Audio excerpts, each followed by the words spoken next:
It is widely accepted that former Vice President Mike Pence is gearing up to announce for a potential 2024 presidential run.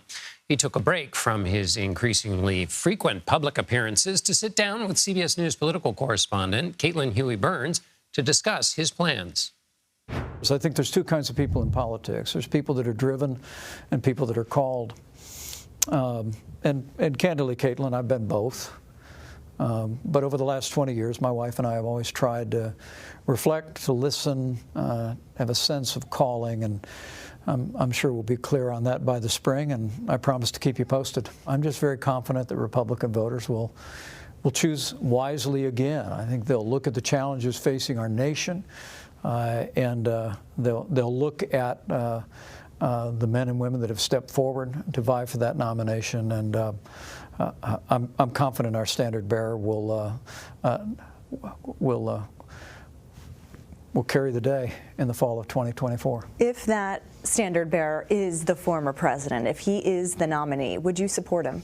Well, I think we'll have better choices, and I really trust Republican voters to sort it out. Again, And CBS News political correspondent Caitlin Huey-Burns joins me now. And if I may interpret the former vice president, he believes Republican voters chose wisely in the past by picking Donald Trump, but now they will show how wise they are by picking someone else.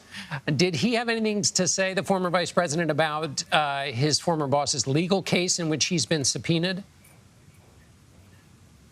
Yeah, John, we asked him about that, and he is under a gag order, so couldn't talk a lot about it. But we did press him on kind of how far he was willing to go to defy that subpoena. And he said that he is willing to push this. Of course, his legal team has tried to make a constitutional argument regarding the speech or debate clause, claiming that because he was presiding over the Senate at the time, that gave him privileges allowed to members of Congress against the executive branch.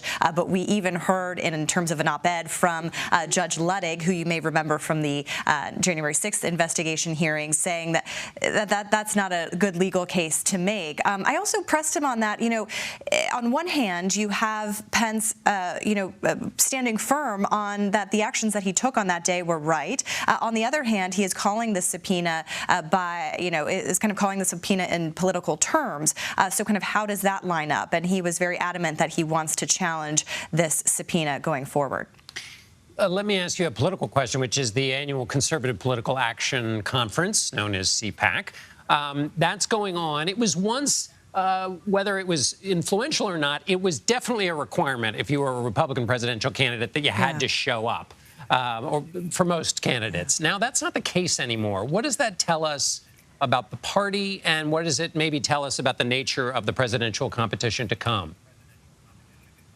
Yeah, it used to be the place to be seen, especially if you were thinking about running for president, a good testing ground among conservatives and kind of base party voters. But Republicans that we've talked to say that over the past several years, it's really transformed into kind of Donald Trump's event. He is speaking this weekend, but Nikki Haley is speaking as well. She has announced a run for president. And Mike Pompeo, former Secretary of State, of course, who's also thinking about a run for president, is speaking.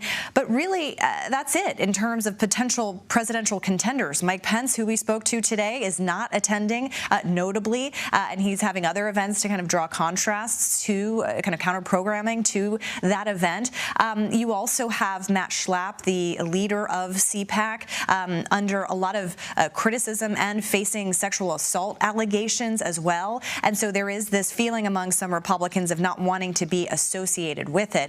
Trump will be someone to watch at CPAC this weekend when he speaks, because he has a few more rivals potentially to talk about. Nikki Haley is the only declared candidate, but Ron DeSantis launched a book tour this week with kind of all the trappings of a presidential campaign.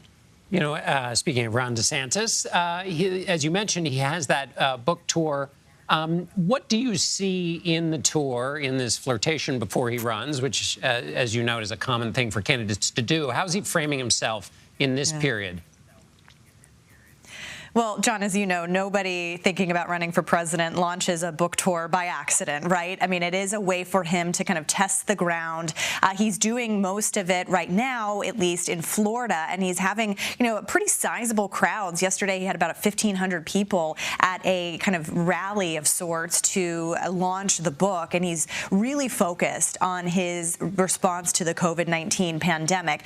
He just won Florida by about 20 points in a midterm year that was pretty bad for Republicans. They underperformed across the board. So he's also kind of talking about Florida and his own campaign and governance as a blueprint for Republicans. He's also expected to travel to some early states to kind of test the waters there.